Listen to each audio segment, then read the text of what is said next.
नमस्कार। आज हूँ फेब्रुआरी 10 सोमवार। मु आपणक नहीं आसी अमित ओडिया टीवी रे आज सकाल ताजा खबर। आसतु जानिबा आजिर खबर गुड़िक। राज्य में आयुष्मान आरोग्य मंदिर संप्रसारण हेबो। सेथिपाई 900 स्वास्थ्यानुष्ठान को आयुष्मान आरोग्य मंदिर रे परिवर्तन करने पाई स्वास्थ्य विभाग निष्पत्ति नेछि। मुख्यमंत्री सूचना दे कहिसंति जे राज्यर प्रति पंचायत रे आयुष्मान आरोग्य मंदिर खोलिबो। एने योजना करा जाउछि एवं सब सेंटर रे एहाकु खोला जिबा सह एथिपाई आवश्यक भित्तिभूमि प्रस्तुत करा जिबो। आउ मध्य मुख्यमंत्री कहिसंति जे आरोग्य मंदिर रे जणे लेखाए योग शिक्षक स्वास्थ्यकर्मी एनएम और अन्य माननकु नियुक्ति दिया जिबो, जहा फल रे ग्रामांचल रे थिबा लोक माने एथिरे विशेष भावे उपकृत हेबे। परवर्ती खबर।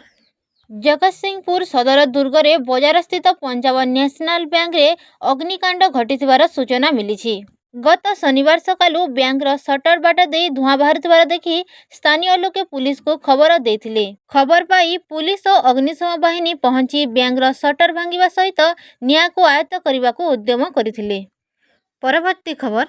राशन कार्ड हिताधिकारी को नहीं बड़ खबर। आसंता फेब्रुआरी 15 रे सरीबो राशन कार्ड इक्वासी अवधि। सूचना मिली जे 15 पर आउ बढ़िबनी इक्वासी अवधि। खाद्य जोगाण मंत्री कृष्णचंद्र पात्र सूचना दे कहिसंति जे अयोग्य हिताधिकारी कार्ड न फेराइले कड़ा कार्यानुष्ठान हेबो। आउ मध्य कहिसंति 15 तारिख पर्यंत जो माने इक्वासी करिवे नाही से गुडी को सरेंडर बोली धरि निया जिवो। ता सहित इक्वासी न कले सही कार्ड गुडी को काटी दिया जिवो। सूचना मिली जे एबे सुद्धा 37,85,496 जन इक्वासी करि नाहंती। परवर्ती खबर।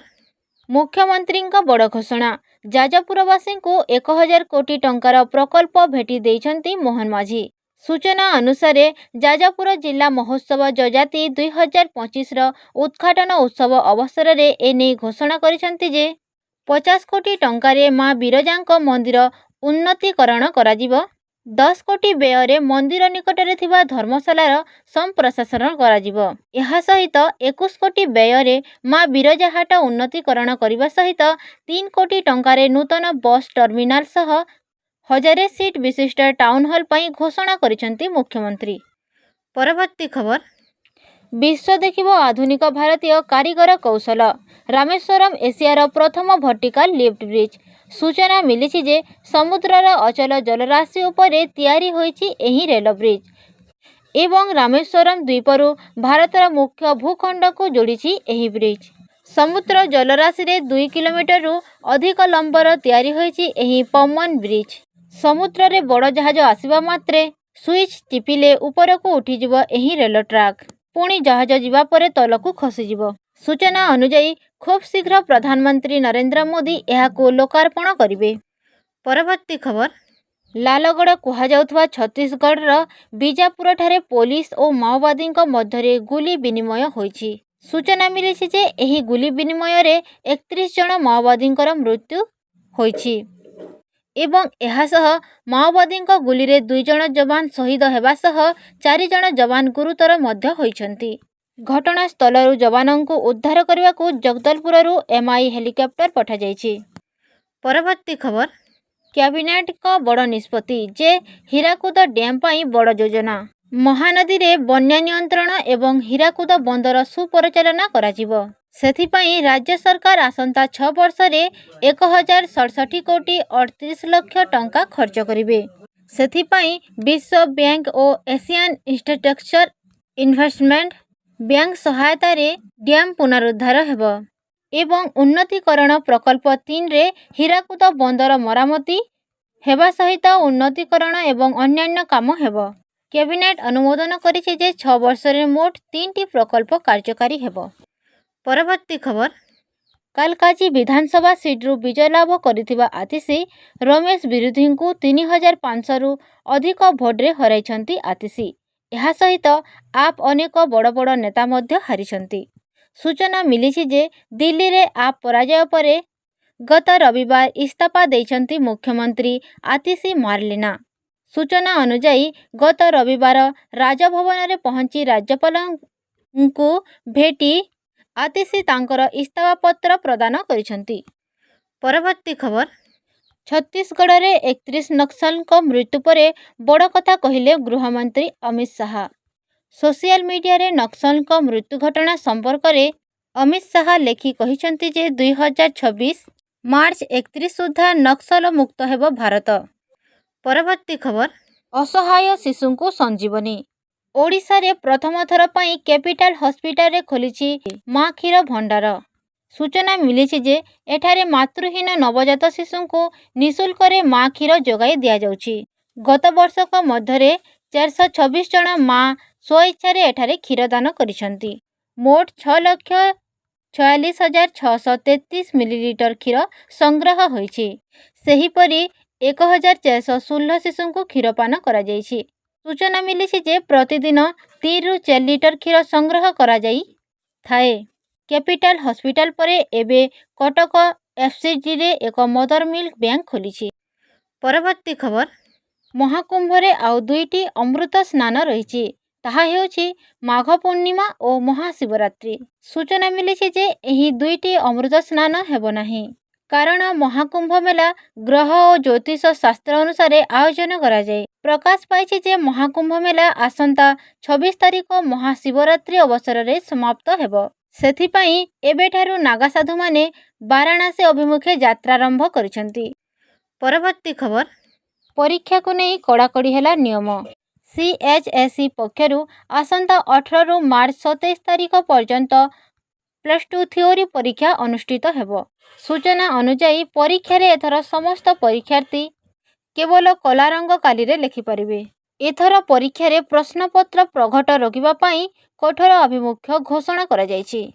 ପରିଷଦ ପକ୍ଷରୁ ଏନେଇ ସ୍ୱତନ୍ତ୍ର ନିୟମାବଳୀ ସମସ୍ତ ମହାବିଦ୍ୟାଳୟର ଅଧ୍ୟକ୍ଷ ଏବଂ ପରୀକ୍ଷା କେନ୍ଦ୍ର ଅଧୀକ୍ଷକଙ୍କ ନିକଟକୁ ପଠାଯାଇଛି। ପରବର୍ତ୍ତୀ ଖବର, ପୁଣି ଭୂକମ୍ପ ଝଟକା। ସୂଚନା ମିଳିଛି ଯେ କାରିବିଆନ ଦେଶରେ ଭୂମିକମ୍ପ ଝଟକା ଅନୁଭୂତ ହୋଇଛି। ଏନେଇ ୟୁଏସ୍ଜିଏସ୍ କହିଛି ଯେ ଏହି ଭୂମିକମ୍ପ କୟମେନ ଦ୍ୱୀପପୁଞ୍ଜର ଦକ୍ଷିଣ ପଶ୍ଚିମ କାରିବିଆନ ସାଗରରେ ଘଟିଛି, ଯାହାର ତୀବ୍ରତା ରିକ୍ଟର ସ୍କେଲରେ 7.6 ରେକର୍ଡ କରାଯାଇଛି। ସୂଚନା ଅନୁସାରେ କାରିବିଆନ ସାଗର କୂଳରେ ଅବସ୍ଥିତ ଦେଶ Haiti, Mexico, Cuba, Honduras, Belize ଆଦି ଅଞ୍ଚଳରେ ଏହି ଭୂମିକମ୍ପର ଝଟକା ଅନୁଭୂତ ହୋଇଥିବାର ସୂଚନା ମିଳିଛି, ଯାହାଫଳରେ ସେଠାରେ ରହୁଥିବା ଲୋକଙ୍କ ମଧ୍ୟରେ ଆତଙ୍କ ଖେଳିଯାଇଛି। ୟୁଏସ୍ଜିଏସ୍ ଅନୁଯାୟୀ ଅଧିକ ତୀବ୍ରତାର ଏହି ଭୂକମ୍ପ ଯୋଗୁଁ ହାଇତି, ବେଲିଜ ଏବଂ ବାହାମାସରେ ସୁନାମି ଆଲର୍ଟ ଜାରି କରାଯାଇଛି। ପରବର୍ତ୍ତୀ ଖବର, ଏଣିକି ରାସାୟନିକ ଯୁକ୍ତ ଚାଉଳରେ ପ୍ରସ୍ତୁତ ହେବନି ମହାପ୍ରଭୁଙ୍କ ମହାପ୍ରସାଦ। ଏହାକୁ ନେଇ ଆଜି ସୋମବାର ଭୁବନେଶ୍ୱରରେ ଏକ ଗୁରୁତ୍ୱପୂର୍ଣ୍ଣ ବୈଠକ ବସିବ। ଶ୍ରୀମନ୍ଦିର ପ୍ରଶାସନ ପକ୍ଷରୁ ଉଦ୍ୟମ ଆରମ୍ଭ ହୋଇଛି ଯେ ଜୈବିକ ସାରରେ ପ୍ରସ୍ତୁତ ହେଉଥିବା ଚାଉଳରେ ମହାପ୍ରସାଦ ପ୍ରସ୍ତୁତ କରାଯିବ। ସେଥିପାଇଁ ଭୁବନେଶ୍ୱରସ୍ଥିତ କୃଷି ଭବନର 3ୟ ମହଲା ସଭାଗୃହରେ ପରିସରରେ ଏକ ପ୍ରସ୍ତୁତି ବୈଠକ ଅନୁଷ୍ଠିତ ହେବ। ଶ୍ରୀମନ୍ଦିର ମୁଖ୍ୟ ପ୍ରଶାସକ ଡକ୍ଟର ଅରବିନ୍ଦ ପାଢ଼ୀ ଅଧ୍ୟକ୍ଷତା କରିବେ। ପରବର୍ତ୍ତୀ ଖବର, ସଙ୍ଗମରେ ଅଦ୍ୟାବଧି 40 କୋଟିରୁ ଅଧିକ ଶ୍ରଦ୍ଧାଳୁ ଆସ୍ଥାର ବୁଡ଼ ପକାଇଛନ୍ତି।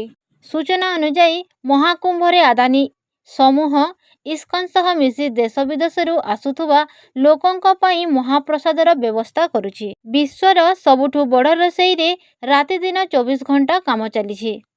ସର୍ବବୃହତ ଧାର୍ମିକ କ୍ଲାଉଡ୍ କିଚେନ୍ ପ୍ରସ୍ତୁତ କରିଛନ୍ତି ଆଇଆଇଟିର 4 ଜଣ ସିଭିଲ ଓ ମେକାନିକାଲ ଇଞ୍ଜିନିୟର। ଏହି ମହାରୋଷେଇର ବ୍ୟବସ୍ଥା କରିଛନ୍ତି। ସୂଚନା ଅନୁଯାୟୀ ମୌନି ଅମାବାସ୍ୟା ଓ ବସନ୍ତ ପଞ୍ଚମୀ ସ୍ନାନରେ ପ୍ରାୟ 5.5 ଲକ୍ଷ ଲୋକ ଏଠାରେ ମହାପ୍ରସାଦ ଗ୍ରହଣ କରିଥିଲେ। ପରବର୍ତ୍ତୀ ଖବର, ବଢ଼ିଲା ସୁନା ରେଟ୍।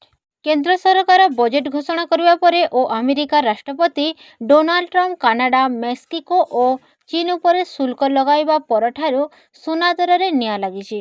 ସୂଚନା ଅନୁଯାୟୀ ଭାରତୀୟ ବଜାରରେ 24 କ୍ୟାରେଟ ସୁନା ମୂଲ୍ୟ 10 ଗ୍ରାମ ପିଛା ରେକର୍ଡ 86,670 ଟଙ୍କା ହୋଇଛି।